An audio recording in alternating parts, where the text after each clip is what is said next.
Hai Dian, jumpa lagi dengan saya, Ekna Aryani.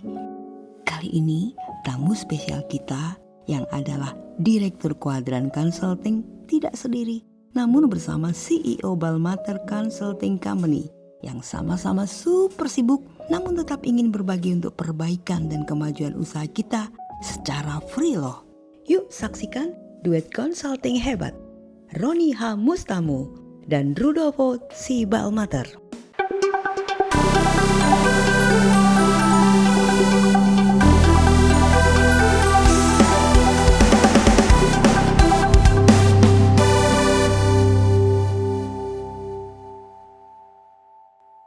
Dan apa kabar Anda semua? Senang sekali kalau saya boleh menyapa di kesempatan kali ini dan saya percaya Anda tetap mematuhi seluruh protokol kesehatan dengan baik ya. Meski saat ini kita merasakan Indonesia sudah berhasil untuk meredam ya setidak-tidaknya penyebaran virus corona ini menjadi jadi tidak berarti begitu. Tapi yang jelas kita berharap ekonomi akan menjadi semakin lebih baik lagi. Dan di studio sudah hadir narasumber, ada 2 narasumber hebat yang luar biasa, yang mungkin kemarin pandemi beliau tidak kemana-mana ya, tetapi jangan lupa, meskipun pandemi tidak kemana-mana, tetapi beliau berbagi ilmu kemana-mana, itu yang tidak bisa kita lupakan. Ada Pak Roni H. Mustamu, ya beliau adalah direktur dari Quadrant Consulting, dan posisi beliau saat ini ada di Surabaya, sudah kembali beraktivitas. Selamat sore Pak Roni, senang sekali bisa berjumpa kembali di edisi seperti biasa. Kita ngobrol dan saya berharap baik dan sehat. Dan ada lagi namanya panjang beliau, tetapi akrab disapa dengan sebutan Pak Rudi. Pak Rudi, selamat sore, senang sekali bisa bergabung. Salam kenal sebelumnya, dan beliau adalah direktur dari presiden direktur dari PT Balmater Consulting Company. Dan beliau kalau saya boleh bercerita, mungkin nggak cukup ya Pak Roni ya bercerita di edisi ini, panjang sekali gitu kan. Beliau berdua adalah sosok konsultan yang sudah malang melintang lah istilahnya seperti itu, tetapi yang paling hebat beliau mau berbagi di saat ini. Mungkin kalau ngundang beliau berdua kita mikir dolar nih kayaknya ya. Kita mikir dolar. Kali ini ngundang beliau kita nggak mikir apa-apa ini. Langsung saja Pak Roni sedikit cerita dong untuk kesibukan. Begitu pandemi sudah mulai agak, kayaknya kemarin sudah ada panggilan kemana-mana gitu. Pak Roni boleh cerita sedikit dulu tentang hal itu? Ya, sebetulnya terima kasih. Sebetulnya saya masih belum terlalu banyak pergi-pergi, masih sangat membatasi untuk pergi karena saya tidak mau ada euforia. Memang sekarang di tempat saya sudah level 1, tetapi tetap saja kita kan harus berjaga-jaga. Semua ini dibuka bukan karena virus COVID-nya sudah hilang, tetapi karena ada tekanan kebutuhan ekonomi supaya ekonomi bisa bergerak, dan itu yang harus selalu kita ingat. Karenanya protokol 3M itu harus selalu dilakukan, cuci tangan, pakai masker, dan menjaga jarak. Jadi sampai sekarang kegiatan saya memang masih lebih banyak dengan Zoom, walaupun cukup padat juga, tapi lumayan lah. Ya betul sekali, tetapi itu dia yang beliau bisa tetap bagikan untuk kita semua. Dan Pak Rudi, saya senang sekali nih ya. Jadi ternyata kami mengundang 2 narasumber ini sama-sama sosok Rotarian yang tak pernah lelah dalam berbagi begitu ya. Nah, Pak Rudi ini cukup lama di Indonesia. Sebenarnya beliau lebih fasih untuk berbahasa Inggris nih ya, karena beliau orang Filipina nih ceritanya ya, tetapi sudah malang melintang lebih dari 40 tahun kayaknya ya Pak ya di Indonesia ya Pak ya.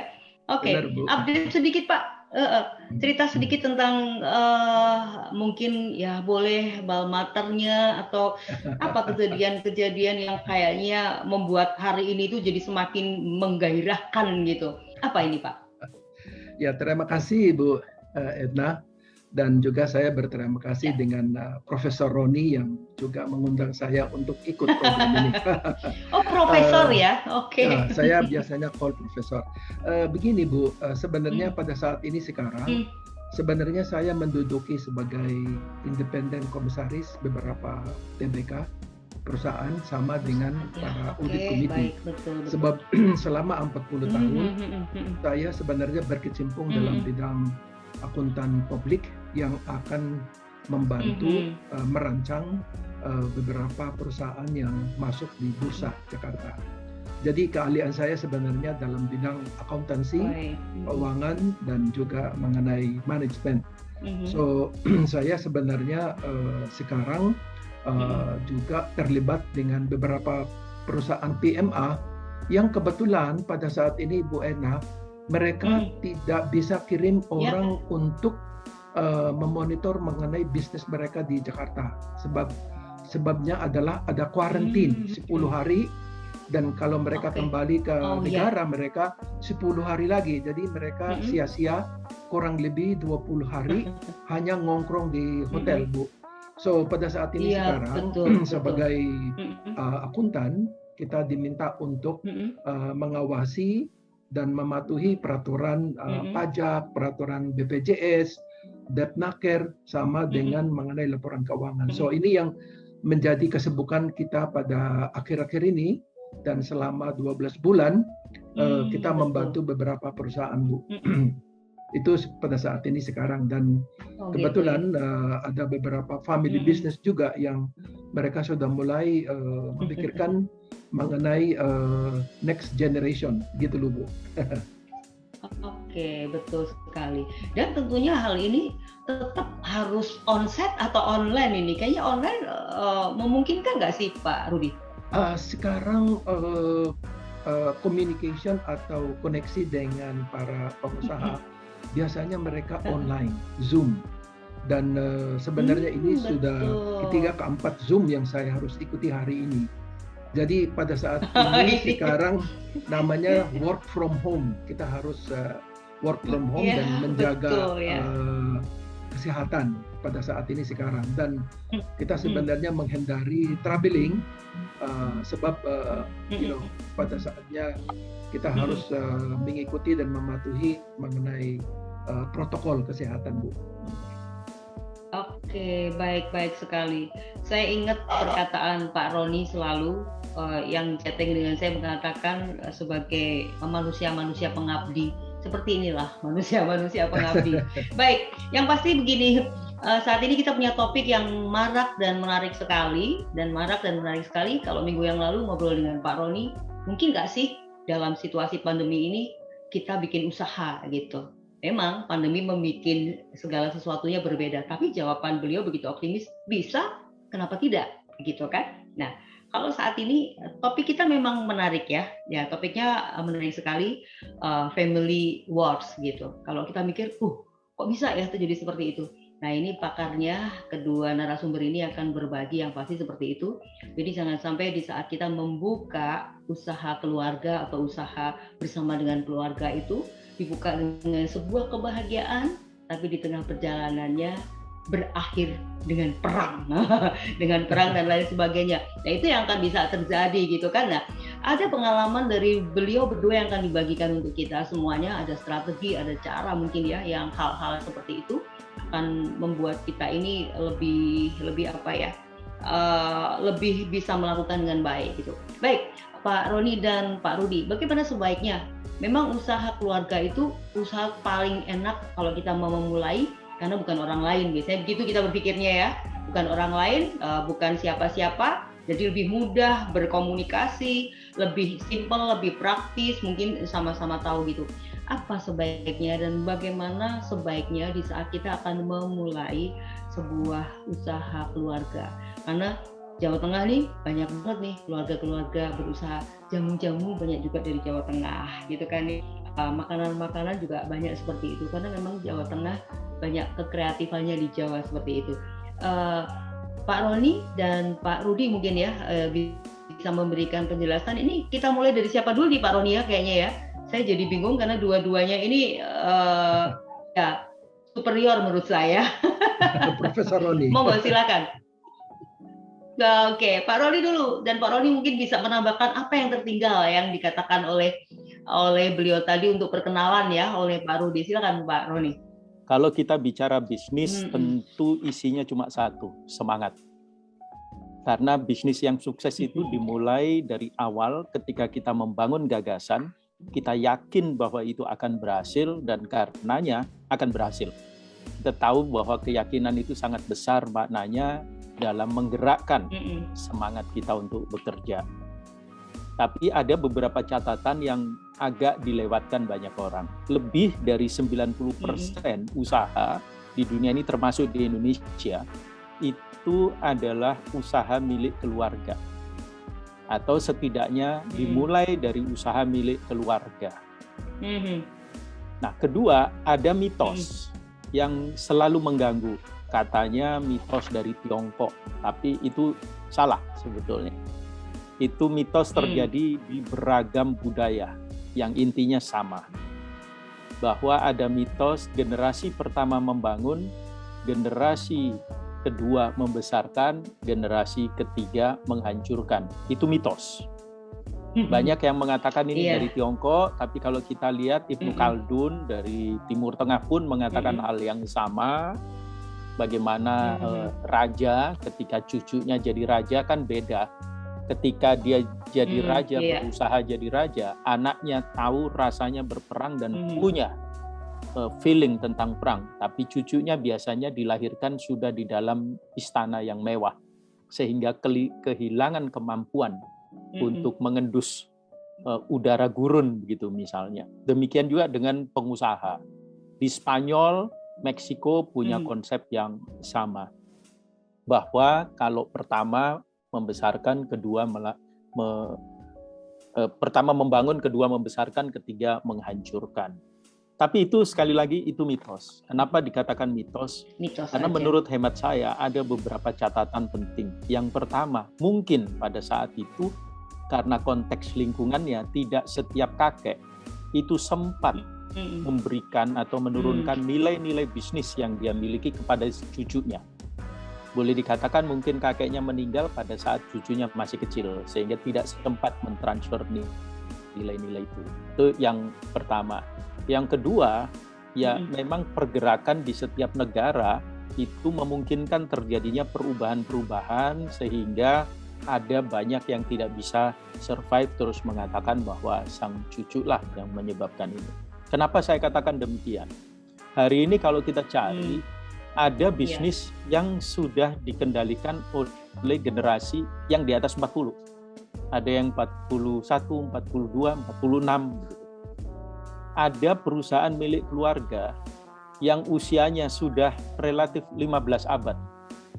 Jadi kalau berdirinya tahun 575 atau sekitar 570 sekian begitu, seandainya tidak terlalu akurat, maka kita tahu itu sudah 15 abad. Dan bertahan sampai hari ini perusahaan-perusahaan itu ada. Ada yang mengatakan bahwa itu pemikiran-pemikiran barat. Saya bisa buktikan datanya ada bahwa justru yang usianya jauh di atas 1000 tahun itu adalah perusahaan-perusahaan di Asia. Jadi tidak tepat ketika kita mengatakan pemikiran-pemikiran Asia seperti Konfusianisme itu kemudian menyebabkan hanya sampai 3 generasi. Salah besar. Kenapa? Karena justru yang dari Asia ini yang jauh di atas 1000. Yang di Eropa itu ya yang baru umurnya 1000 atau kurang dari 1000. Nah ini yang mesti kita lihat. Kalau ada perusahaan yang usianya di atas 100 tahun, itu udah banyak banget di Asia ini. Dan datanya semua ada. Pertanyaan adalah, kok bisa ada yang sampai 39 generasi? Sementara yang kita kenal hari ini 3 generasi aja udah berat. Ini saya harus katakan fair. Nomor 1, tadi ada mitos. Kedua, orang di Indonesia kan merdeka belum 100 tahun. Baru 76 tahun kita merdeka. Sehingga kalau kita cari yang usianya agak panjang, agak sulit memang. Kedua, karena sistem politik penjajahan pada saat itu yang memungkinkan bisnis-bisnis itu berkembang dengan manajemen yang relatif modern, itu kan setelah abad 20. Maka kebanyakan tahun 1901, 02, 03, 010 gitu. Itulah berdirinya perusahaan-perusahaan yang sekarang relatif 100 tahun. Ada banyak di Jogja juga ada perusahaan emas gitu milik keluarga yang usianya sekarang online sudah relatif 100 tahun. Nah, hal ini yang mesti kita cermati betul. Nah, yang kedua yang harus dilakukan adalah memastikan bahwa bisnis milik keluarga itu ditata secara rapi. Kenapa? Karena berbeda dengan bisnis yang pada umumnya, bisnis milik keluarga itu melibatkan dua hal yang sangat besar. Seperti kalau kita main jungkitan begitu. Mainan anak-anak itu. Ungkit-ungkit itu. Jadi yang bisa naik, turun. Nah, yang satu sisi itu kita bayangkan itu adalah keluarga. Keluarga selalu bicara tentang ekspektasi atau harapan. Bicara tentang relasi. Nah, yang satu sisinya lagi adalah bicara tentang bisnis. Bisnis itu bicara tentang demand atau tuntutan.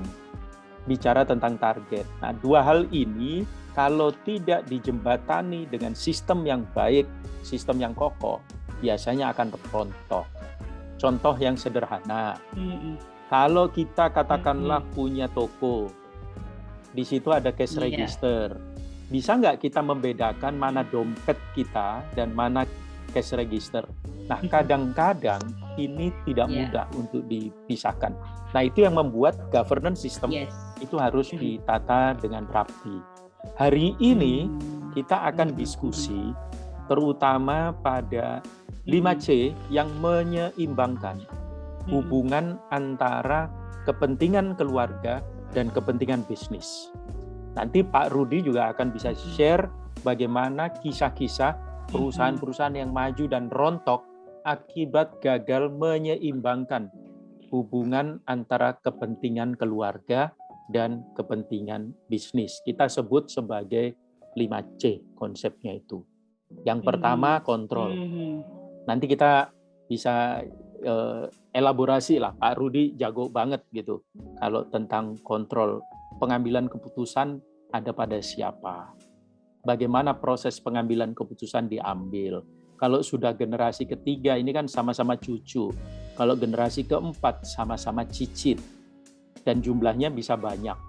Dan jumlah banyak tidak selalu merepresentasikan besaran persentase kepemilikan saham.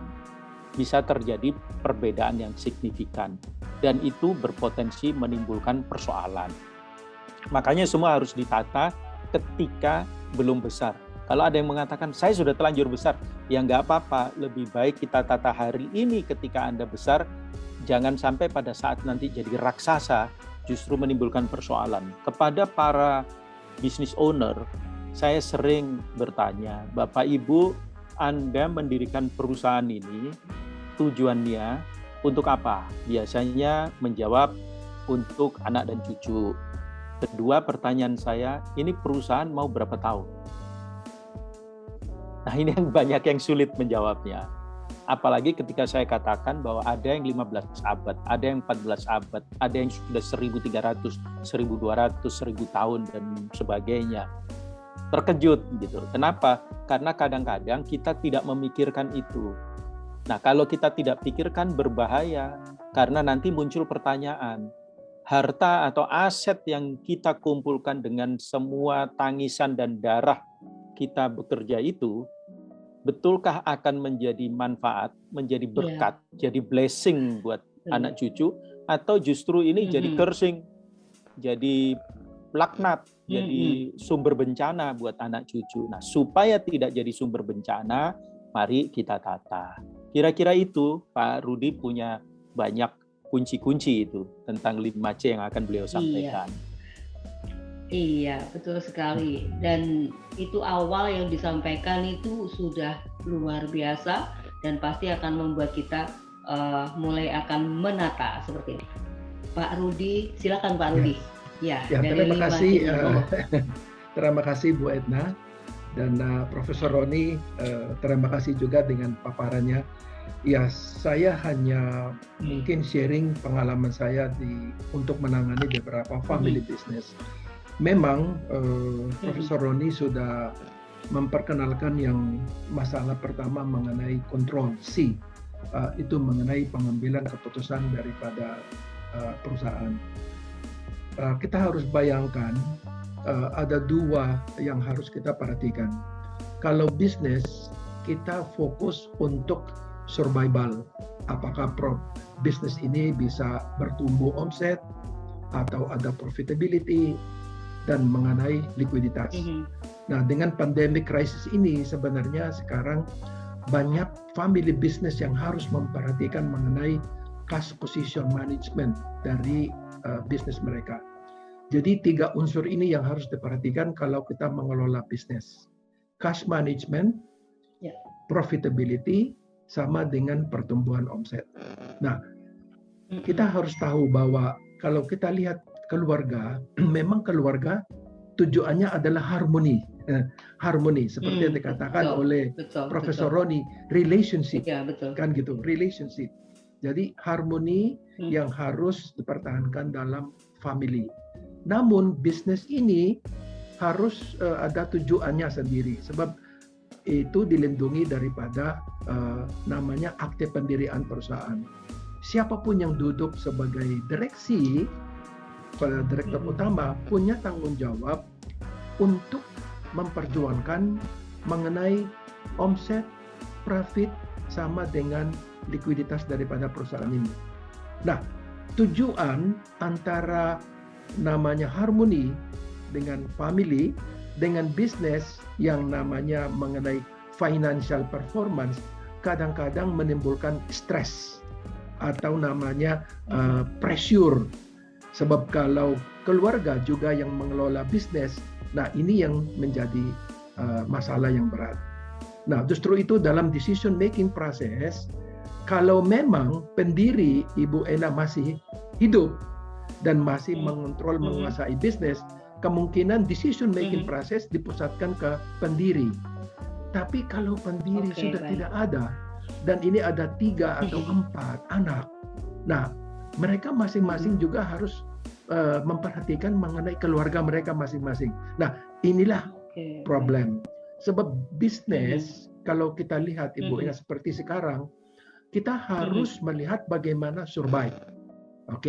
Nah, kita gak bisa kontrol ekonomi, gak bisa kontrol mengenai policy pemerintah, kita gak bisa kontrol bagaimana yang terjadi di dunia ini, bagaimana posisi langganan kita. Nah, sebenarnya bisnis ini harus bereaksi dengan perkembangan ini, kan gitu. Namun, family member juga punya kepentingan sendiri. Nah, justru itu salah satu aspek yang dikemukakan oleh Profesor Roni, di mana kontrol dari bisnis ini harus diperhatikan. Nah, pengalaman saya sesuai dengan sistem tata kelola perusahaan, yang paling mengontrol bisnis adalah sebenarnya pemegang saham. Itu adalah kekuatan yang mereka miliki, pemegang saham. Di mana mereka haknya adalah melakukan rapat sekali atau 2 kali setahun, tergantung pada situasi. Dan pemegang saham sebenarnya tidak boleh mengintervensi dari pengelolaan bisnis. Sebab bisnis ini sesuai dengan akte pendirian harus dikelola dengan direksi sama dengan komisaris. Kan gitu. Di Indonesia ini direksi diawasi oleh komisaris. Jadi ada 2 control point bagaimana keputusan yang dilakukan dalam bisnis. Nah, syukur-syukur kalau memang pendiri atau keluarga juga menjadi direksi. Nah, ini kan ada semacam satu namanya mixed daripada peranan mereka. Tidak apa-apa asal anggota keluarga itu menyadari bahwa mereka harus mematuhi peraturan hukum akte pendirian. Kalau ada yang terjadi dalam perusahaan, yang pertama ditangkap oleh polisi adalah direksi, bukan pemegang saham. kebetulan kalau pemegang saham direksi, mereka akan ikut campur di situ. So, jadi ini yang harus kita tekankan kepada pemegang saham, bahwa sebagai direksi punya tanggung jawab dari segi hukum. Kalau ada orang pihak yang merugikan dan itu ada kelalaian daripada direksi, ya memang tentu ya polisi dan aparat harus masuk untuk mengatasi masalah ini. Nah, inilah menurut saya sih yang memang ditekankan oleh Pak Roni mengenai decision making process.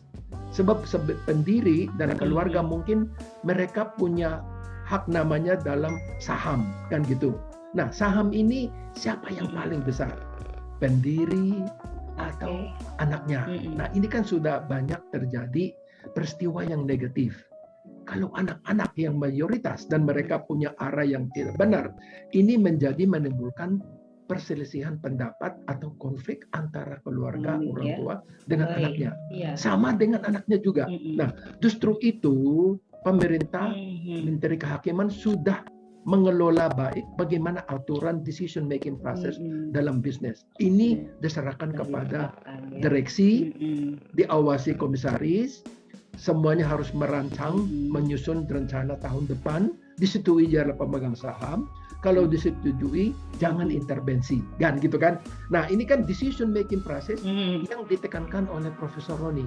Bagaimana perusahaan ini supaya bisa ada kelangsungan hidup, apalagi sekarang yang sudah 2 tahun ada namanya COVID crisis. Orang nggak bisa keluar dari rumah. Apakah kita harus melakukan cepat-cepat teknologi sebab kita nggak bisa mendekati ke customer kita.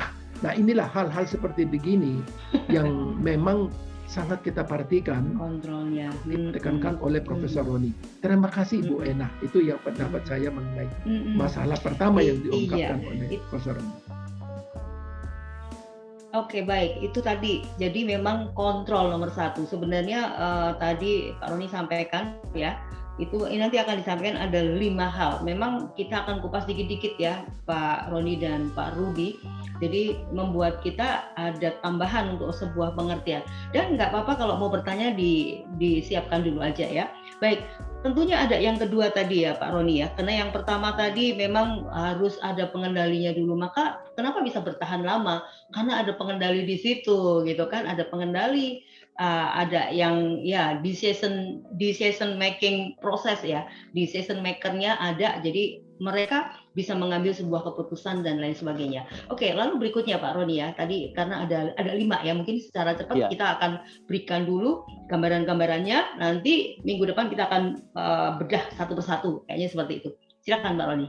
Ya, terima kasih. Apa yang sedang kami bahas tentang 5, itu kita sebut 5C, itu sebetulnya mungkin menjawab pertanyaan dari Briana, pertanyaan dari Gilang, dan pertanyaan dari Ambarawa, serta mungkin Keona. Tapi Keona nanti akan ada spesifik. Jadi yang pertama tadi sudah kita singgung tentang pentingnya kontrol. Ya. Jadi itu harus disepakati. Siapa yang akan mengendalikan ini? Jadi saya boleh katakan begini, misalnya contoh. Suatu saat saya bertemu secara pribadi begitu khusus dengan seorang bapak dan 2 anaknya. Jadi kami bertemu berempat lah. Berlima sebenarnya, satu teman saya gitu ya. Kita discuss. Nah, ini perusahaan yang sangat besar di Indonesia, dia nomor 1 di industrinya. Tapi yang menarik dalam sepanjang pembicaraan itu relatif hanya saya dan teman saya, kami dengan si bapak. Suatu saat si anak yang statusnya vice president dan sekarang sudah menggantikan bapaknya, itu setiap kali ingin menyampaikan sesuatu, dia permisi dulu sama bapaknya. Permisi, boleh saya menyampaikan pandangan. Bapaknya mengatakan, silakan, baru dia jawab. Kenapa? Itu adalah satu kesepakatan internal mereka tentang protokol. Kenapa? Karena kalau perusahaan sudah besar, itu harus hati-hati betul tentang siapa yang jadi pengendali. Karena kalau pengendalinya tidak jelas, itu yang namanya mitra bisnis akan bingung, bahkan bank akan bingung dengan siapa saya harus bekerja sama. Pak Rudi punya banyak case yang suatu saat akan diceritakan bagaimana bankir itu bisa menolak si anak yang jadi pengganti bapaknya dengan alasan sangat sederhana, saya nggak kenal Anda. Nah, yang kedua yang harus jadi perhatian ketika kita mau mengembangkan bisnis milik keluarga itu adalah C yang kedua, karir. Karir itu artinya begini, kalau Pak Rudi ini kan nama keluarganya Balmater. Nah, sekarang punya Balmater Consulting Company. Pertanyaan, apakah setiap orang yang melamar pekerjaan di perusahaan ini dan nama belakangnya adalah Balmater, apakah wajib diterima atau tidak? Itu mesti clear. Kenapa? Karena perusahaan ada dua jenis. Satu yang memang ingin bergerak seperti Kementerian Sosial, seperti Departemen Sosial, begitu ya. Semua boleh masuk, boleh kerja, nggak apa-apa, tapi berantakan. Saya masih ingat ada seorang pengusaha yang kebetulan tidak punya anak, jadi semua yang diurus adalah keponakan-keponakannya.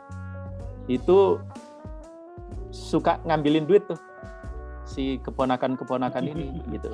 Nah, akhirnya perusahaannya nggak bisa gede, gitu. Sampai hari ini perusahaannya saya nggak tahu lagi apakah dia masih mengendalikan perusahaan itu. Jadi karir. Nah, karir ini berbasis kepada keluarga atau nggak peduli dia keluarga atau tidak, yang penting kompeten. Dia punya kapabilitas di sektor itu. Tidak peduli dia anak saya atau bukan. Bisa saja anak saya ditolak. Kalau memang dianggap tidak kompeten. Nah, ini harus disepakati. Karena kenapa, Bu Ekna, suatu saat bisa jadi konflik. Konfliknya begini. Saya generasi kedua, dapat warisan dari bapak saya. Terus kemudian saya punya adik perempuan yang tidak terlibat dengan perusahaan dan tidak pernah minta apa-apa. Suatu saat anaknya bisa saja lulus kuliah. Terus mengatakan kepada saya dengan menangis, anakku adalah anakmu. Aku nggak pernah minta apa-apa selama ini. Tolong diterima, jadiin dia manajer keuangan. Dia memang kuliah di program studi manajemen keuangan. Tetapi nilai kelulusannya itu ya 2,0. C semua itu rata-rata. Pertanyaan, bisa diterima apa enggak? Nah, di sini muncul yang namanya tarikan antara family expectation atau harapan keluarga dengan business demand atau tuntutan bisnis. Kalau mau masuk di manajemen, kalau menurut saya harus profesional. Kalau tidak profesional, ada banyak jalan keluar yang bisa kita lakukan tanpa membahayakan terlalu lah pada perusahaan. Tetapi ada komitmen-komitmen yang harus dibangun. Karena saya pribadi percaya orang bisa dididik asal dia mau. Skill bisa dilatihkan asal dia mau. Dan itu harus disepakati. Jadi karir itu adalah C yang kedua, harus jadi perhatian. Sekalian aja ya. Yang ketiga adalah kapital. Kapital ini modal. Modal ini duit. Siapa yang punya otorisasi untuk mengeluarkan uang? Kalau menerima mah gampang. Siapa yang punya otorisasi untuk itu? Dan bagaimana uang itu disebarkan? Saya masih ingat, seorang bapak mendirikan usaha. Suatu saat dia pensiun. Dia diteruskan oleh anaknya. Nah, karena kebiasaan bapaknya ini memegang cek, giro, gitu kan? Maka dia minta, ya diberilah sama anaknya. Suatu saat anaknya mengeluh, mengatakan gini, saya ini punya satu kesalahan, tidak ngomong sama papa sejak awal. Jadi papa harus saya supply terus, buku cek itu habis harus saya isi. Ini perusahaan yang mendirikan papa, saya tinggal meneruskan. Tapi persoalannya papa makin lama makin tua. Uang itu dikeluarkan, itu buat nyumbang teman-temannya yang sesama tua yang menderita gitu kan. Dan angkanya itu terserah papanya mau nulis angka berapa. Nah, semakin orang makin tua itu makin baik hati. Lupa kalau angkanya itu sudah ratusan juta yang dia keluarkan. Sehingga oleh anak dituduh dimanfaatkan oleh teman-temannya. Nah, hal yang seperti ini akan jadi persoalan ketika kalau tadi bapak dengan anak, tapi bayangkan ini kejadiannya kalau sama-sama saudara. Sebagian bekerja di perusahaan, ikut jungkir balik untuk perusahaan, sebagian tidak karena punya kerjaan yang lain, dia tidak terlibat dalam perusahaan ini, dan dia menuntut hal-hal yang menurut dia bahwa perusahaan ini harusnya lebih baik, dan itu bisa terjadi keributan. Apalagi kalau perusahaan misalnya memutuskan tahun ini tidak bagi dividen karena kita akan ekspansi gitu. Itu harus sangat hati-hati. Jadi uang itu siapa yang punya otorisasi? Apakah istri yang tidak ada di daftar komisaris, tidak ada di daftar manajemen, itu boleh datang ke kantor dan minta uang dari brankas? Itu juga catatan gitu loh. Nah, yang keempat adalah culture atau kultur, nilai-nilai. Apa yang dianggap baik dan benar oleh perusahaan menurut paham pendirinya. Jadi nilai-nilai ini kan yang menyebabkan mereka bisa berhasil. Nah, bagaimana bisa ini nilai-nilai ini diteruskan membumi down to earth gitu dalam operasi harian perusahaan, dan bagaimana bisa lintas generasi, bisa dipahami anak dan cucu. Itu tantangan. Terakhir, communication. Communication ini menyangkut hubungan atau relasi dengan keluarga. Tidak rahasia lagi bahwa di Indonesia banyak pemilik usaha ketika sudah jadi raksasa berantem sendiri di antara mereka. Mengapa? Karena 4C yang tadi saya bahas dan Pak Rudi sampaikan itu tidak pernah dibicarakan di dalam keluarga. Jadi munculnya adalah C yang kelima, communication yang melibatkan isu atau konflik. Dan konflik ini harus juga kita sepakati. Seandainya kita dalam satu keluarga ada masalah, pertanyaan, siapa yang boleh tahu? Nah, saya selalu katakan begini, hati-hati, lawan selalu memonitor, pakai mikroskop kadang-kadang. Setiap gerakan kita, kalau sampai ketahuan bahwa kita ada konflik, lawan akan masuk ke pasar yang kita lindungi. Kenapa? Karena lawan pasti tahu kalau kita konflik, kita nggak akan bisa rapat. Jadi kalau Bu Ekna adik saya, Pak Rudi ini adalah kakak saya, kita bertiga ribut di dalam perusahaan, sudah pasti kita nggak mau ketemu. Kalau nggak mau ketemu berarti sulit mengambil keputusan-keputusan dalam perusahaan. Nah, pada saat itu akan dimaksimalkan oleh lawan, lawan akan masuk. Ketika kita merespon sudah terlambat karena lawan sudah masuk di dalamnya. Saya rasa salah satu perusahaan jamu yang dulu berbasis di Semarang merasakan betul. Bahkan sekarang sudah hilang dari peredaran karena kasus-kasus yang seperti ini. Begitu, ini sekaligus menjawab 3 penanya tadi. Nanti kalau ada yang misalnya dianggap kurang tajam, tolong ditulis lagi. Kita minta ini enlightenment dari Pak Rudi. Bagaimana Pak Rudi? Silakan Pak Rudi. Ya. Memang terima kasih Profesor Roni. Ya, terima kasih Profesor Roni dengan penjelasan mengenai 5C yang memang tantangan berat yang dihadapi oleh family business.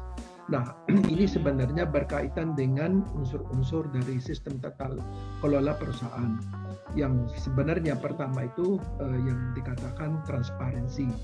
Jadi communication issue ini berkaitan dengan transparansi. Nah, sekarang sebenarnya kalau kita lihat OJK sebenarnya mengharuskan setiap TBK perusahaan ini harus ada laporan keuangan yang dipublish ke publik sebenarnya setiap kuartal. Itu adalah salah satu contoh konkret mengenai transparansi. Bagaimana apa yang terjadi daripada bisnis kita, kan gitu. Nah, sama dengan bisnis keluarga. Mereka harus menganut daripada yang namanya communication issue. Bagaimana kita bisa transparan supaya kita menghindari atau mengurangi yang namanya jealousy atau curiga atau apalah, kan gitu. Sebab ini menyangkut mengenai harta. Harta ini bagaimana, kan gitu. Mau kemana, dipakai untuk apa, dan siapa yang memanfaatkan pengeluaran daripada dana perusahaan ini. Nah, ini yang namanya pertama-tama transparansi, communication problem.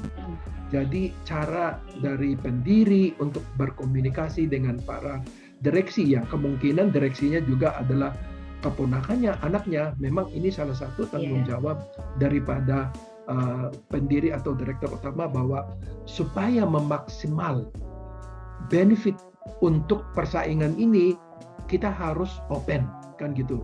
Kita harus mengontrol mengenai namanya individual differences, perbedaan secara individu, kan gitu. Sebab persaingan kita ada di luar, bukan di dalam perusahaan, kan gitu. Bukan di dalam keluarga. Ya, musuh kita ada di luar, kan gitu. Nah, untuk facilitate mengenai communication transparency, nah itu yang salah satu. Kedua, yang memang harus ditekankan oleh Pak Roni juga adalah akuntabilitas ini. Akuntabilitasnya bagaimana? Nah, ini misalnya anak saya pegang sebagai bendaharawan. Anak saya yang satu menangani mengenai produksi, yang satu mengenai pemasaran. Nah, ini kan harus ada accountability. Siapa yang bertanggung jawab? Marketing ini pemimpinnya, kalau anak saya ini harus bertanggung jawab terhadap mengenai omset yang harus ditempuh setiap bulan ini atau setiap tahun. Nah, production ini anak yang kedua harus juga kerja sesuai dengan yang dikehendaki oleh para consumer, kan gitu. Nah, yang anak ketiga yang menangani mengenai keuangan harus juga mendukung, mensupport mengenai production dan marketing ini, kan gitu. Tapi kalau mereka tidak akan bertanggung jawab terhadap tanggung jawab mereka, dan ini menjadi masalah, kan gitu. Seperti mobil ada masalah bensin, ada masalah roda atau masalah apa. Nah, ini kan harus semuanya beres supaya bisa jalan mulus namanya, kan gitu. So ini accountability. Dan yang memang diperhatikan tadi yang pertama ini juga mengenai sistem pengawasannya gitu loh. Sistem pengawasan. Sebab pada akhirnya seluruh direksi bertanggung jawab terhadap pemegang saham mengenai situasi daripada bisnis ini. Nah, seperti 5C yang dijelaskan oleh Profesor Roni, kontrol, karir, kapital, culture, communication, ini harus diperhatikan, kan gitu. Seperti culture, ini memang kita nggak bisa sentuh, nggak bisa touch, tapi namanya nilai-nilai yang harus dirumuskan, dirancang oleh pendiri itu harus dipertahankan. Seperti saya menangani salah satu keluarga di Jakarta, mereka bilang, pertama harus jujur, kedua harus hard work, kerja keras, kan gitu, dan harus ada open communication, kan gitu. So jadi pemegang saham mereka bilang begini, Bu, baik kalau kita punya kontrol, namun better kita harus juga ada trust to each other lah, kan gitu. Saya percaya dengan Anda sebab Anda adalah keluarga, tapi kita harus memperhatikan juga mengenai pengawasan, kan gitu. Dan pengawasan ini bersifat dengan data-data yang muncul dari pengelolaan bisnis, kan gitu. So jadi sebagai critical point di sini adalah transparency, accountability, dan control. Nah, ini yang 5 unsur ini harus diperhatikan yang C ini.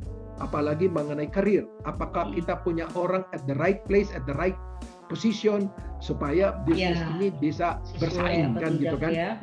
Ya, harus kita memonitor, you are my son, you are my daughter, tapi apakah qualify untuk menangani bisnis?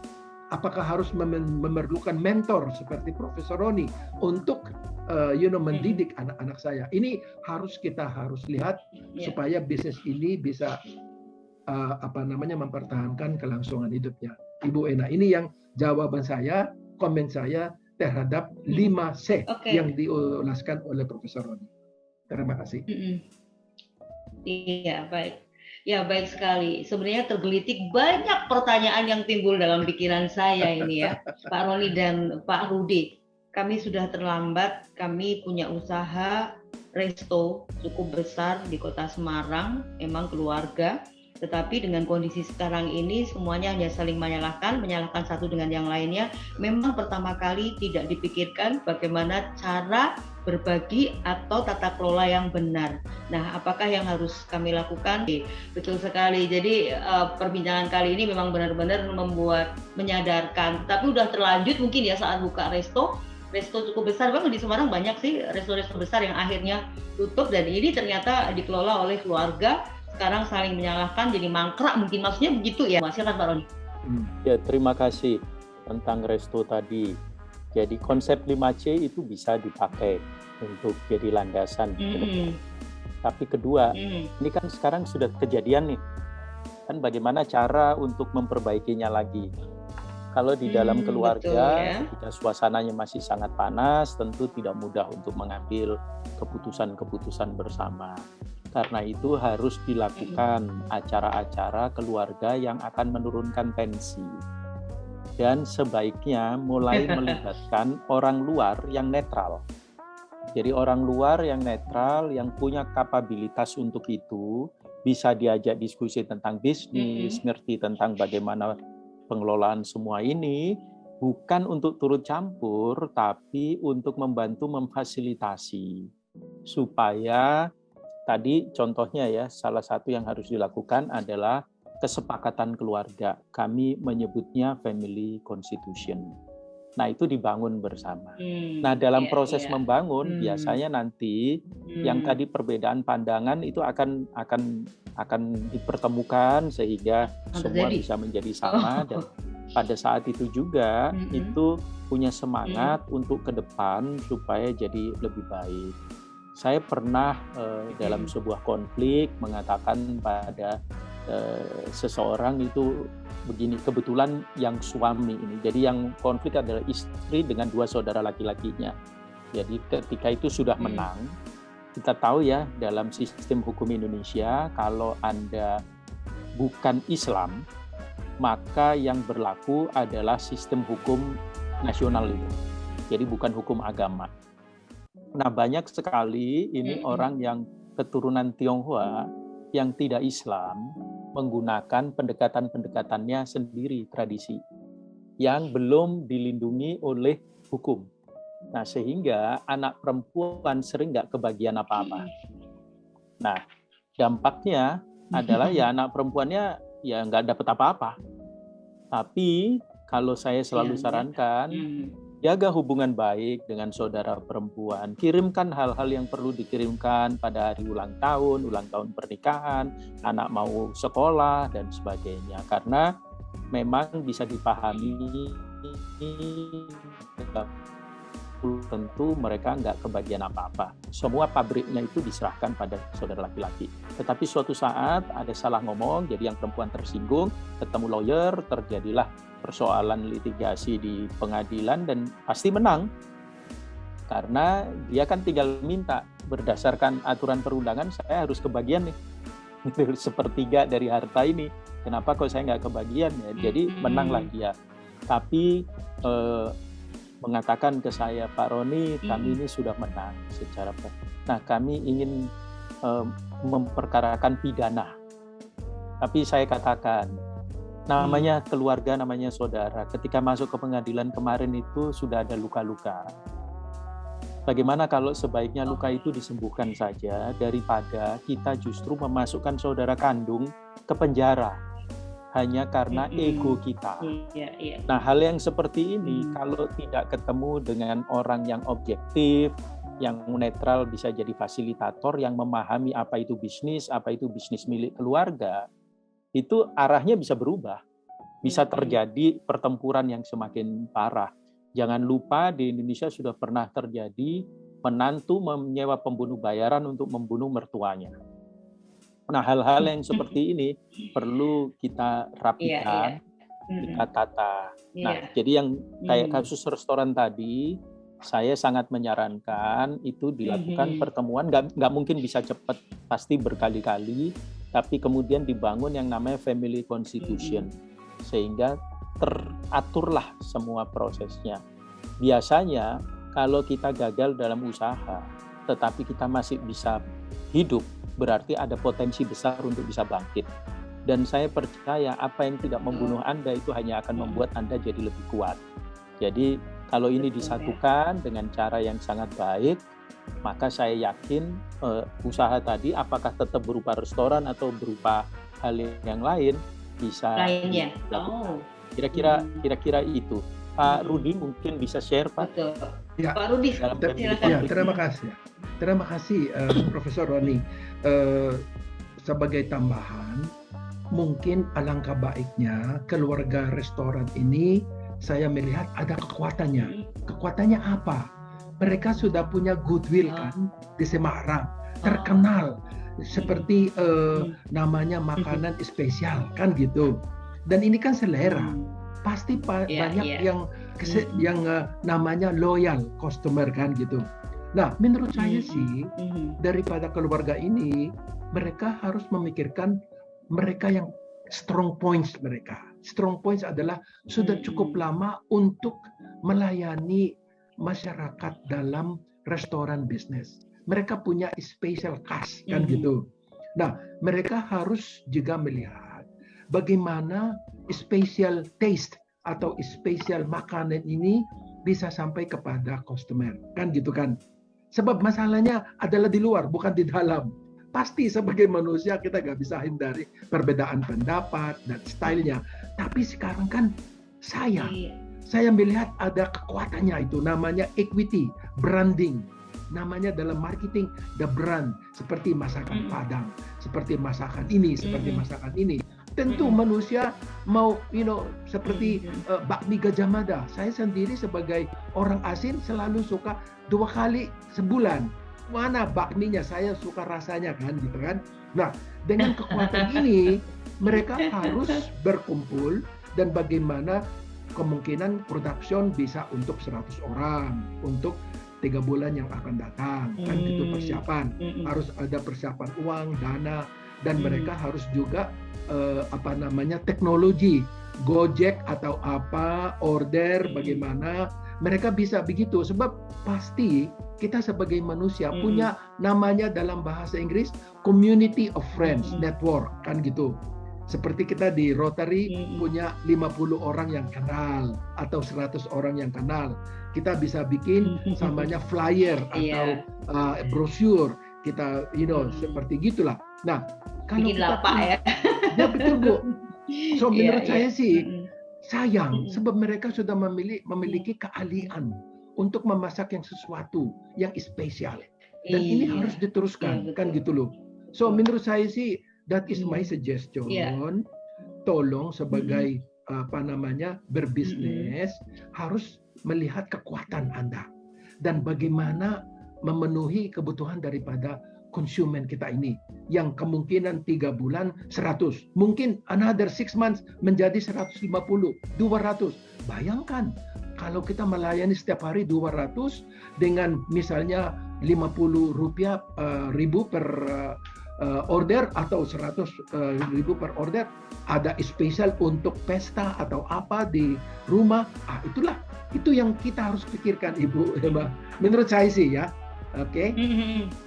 Jangan sia-sia daripada betul daripada akhirnya jadi perang saudara, perang keluarga. mending duduk gitu. Perlu nggak sih ada orang ketiga gitu, Pak Rudi dan Pak Roni? Perlu nggak sih menurut Pak Rudi gimana? Perlu nggak ada? Menurut saya sih sebenarnya perlu. Seperti yang dikatakan oleh Pak Profesor Roni, memang kadang-kadang memerlukan seperti pihak ketiga yang tidak terpengaruhi daripada emotional issue kan gitu. Mereka harus dibawa ke depan, di luar. Musuh kita ada di luar, di dalam kan gitu. Masing-masing keluarga ini ada kekuatan, ada yang special cook, ada yang special ini, special ini. Kita combine dan nanti kita offer ke consumer dan kalau ada profit kita bagi-bagi deh lah. Nah, ini kan itulah menurut saya sih usulan kita dalam bisnis kan gitu. So jadi itu komen saya Profesor Roni. Untuk orang ketiga tadi Profesor Roni jadi ikutan nih saya ya. Jadi memang perlu ya, karena perlu untuk menjadi penstabil lah, pokoknya seperti itu. Iya, ini masih ada kayaknya perlu satu pertanyaan lagi dijawab secara cepat ya, karena waktu juga. Sebenarnya masih ada beberapa pertanyaan, tetapi pertanyaan yang sudah ada tadi sudah 3 sekaligus sudah dijawab oleh Pak Roni tadi ya. Ini saya pegawai swasta 22 tahun, sedang ingin merintis usaha online bersama sepupu saya. Mumpung saya masih persiapan, minta tipsnya untuk menata administrasi keuangan, sama-sama masih muda, takut cuan malah kerayeng-kerayeng. Ya ini kayaknya ini perlu deh ya. Satu pertanyaan lagi, mungkin Pak Rudi dulu, nanti Pak Rodi mengakhiri. Silakan Pak Rudi, jawab dulu Pak Rudi. Ya, sebenarnya ini adalah ahlinya Profesor Roni. Bagaimana kita merintis bisnis baru dengan online. Sebab Profesor Roni yang selalu yang memberikan input arahnya, So jadi saya kasih kesempatan ke Profesor Roni. Silakan Pak Profesor Roni. Oke. Ya. Silakan. Ini ada dua sebetulnya implikasi. Yang pertama, kita hari ini kan bicara family business. Kalau ini persoalan dengan sepupu tadi itu menata supaya jadi family business ke depan yang baik, ya seperti yang tadi kita sampaikan, siapkan 5C. Nah, tapi kalau mau bicara tentang 5C. Bagaimana penataan administrasinya ke depan, tadi sudah disinggung oleh Pak Rudi, yaitu soal transparansi. Jangan pernah menutup-nutupi informasi keuangan kepada mitra kerja kita, apalagi dia saudara. Karena itu menyangkut trust and distrust. Kalau orang sudah tidak percaya, maka ke depannya akan selalu curiga. Jadi ketika kita menutup informasi itu, yang terjadi adalah kecurigaan. Lebih baik kita buka saja.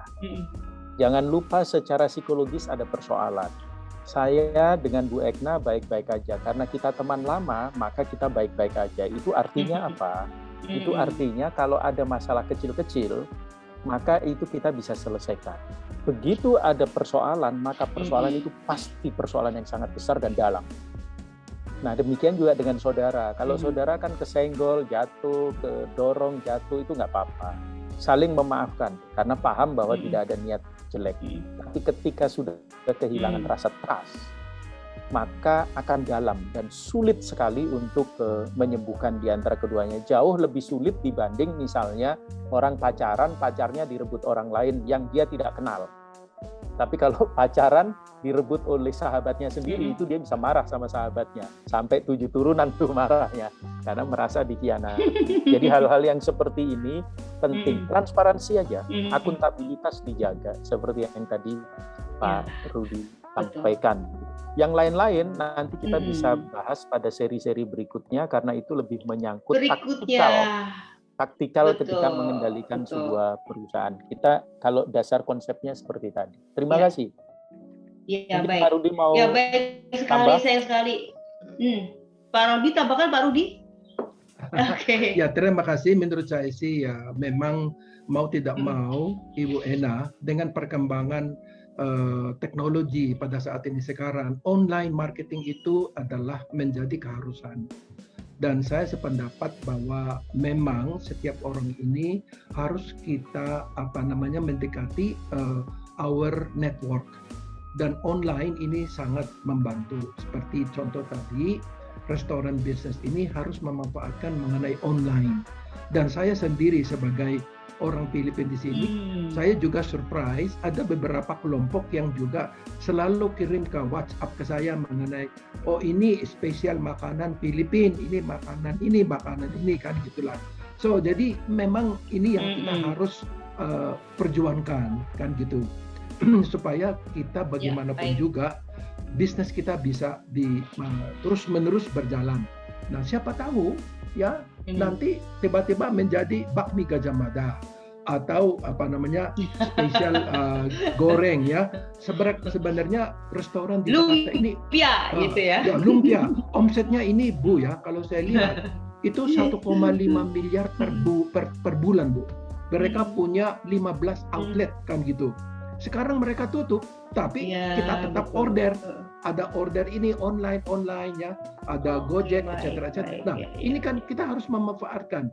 Ini sama, kita berjuang untuk survive bisnis, tapi sekarang dengan cara online plus Gojek kan. Itulah no problem, kan gitu kan. Sebab social distancing kita harus dipertahankan. So menurut saya sih kita harus inovatif, kreatif, dan harus berjuang untuk melanjutkan bisnis kita. Terima kasih Bu. kayaknya saya pengen dapat closing statement ya dari beliau gitu, pesan semangat yang membuat kita tidak membara membabi buta, tetapi antusias itu perlu, semangat itu perlu. Oke, silakan Pak Rudi dan Pak Roni. Pak Roni terlebih dahulu, pesan semangatnya untuk kita semua untuk menutup di perbincangan ini, dilanjut dengan Pak Rudi. Silakan Pak Roni. Bapak Ibu sekalian pendengar Radio Good News, ada satu prinsip sederhana. Hidup kita akan up and down. Kadang naik, kadang turun. Itulah memang tantangan kehidupan. Dalam bisnis juga begitu. Kalau kehidupan kita ini datar atau rata, itu namanya kita udah mati. Jadi sepanjang ada up and down, maka di situ selalu ada harapan. Intinya adalah bagaimana kita memupuk semangat untuk selalu berharap bahwa ke depan jadi lebih baik. Karena dari situ kita akan punya energi positif untuk bergerak. Semoga kita bisa menjadi lebih baik dan lebih baik lagi. Terima kasih. Amin. Pak Rudi, silakan. Para pendengar, terima kasih dengan kesempatan yang diberikan kepada kami. Sebagai profesional, kami siap untuk memberikan servis kepada Anda. Itu adalah our spirit untuk membantu teman-teman. Nah, ide-ide yang kita sampaikan adalah mudah-mudahan bisa berguna bagi Anda. Dan jangan sekan-sekan, kami siap untuk membantu Anda dalam penanganan masalah. Yang penting kita harus survive. Pandemik ini kemungkinan ada opportunity, kan gitu. Krisis kadang-kadang memberikan opportunity bagi kita. Nah, krisis ini adalah kesempatan untuk kita united untuk mengatasi our internal problem, kan gitu, supaya kita sama-sama survive. Terima kasih Ibu Ekna dan Profesor. Terima kasih, baik. Ya, terima kasih sekali untuk dua narasumber yang luar biasa berbagi untuk kita.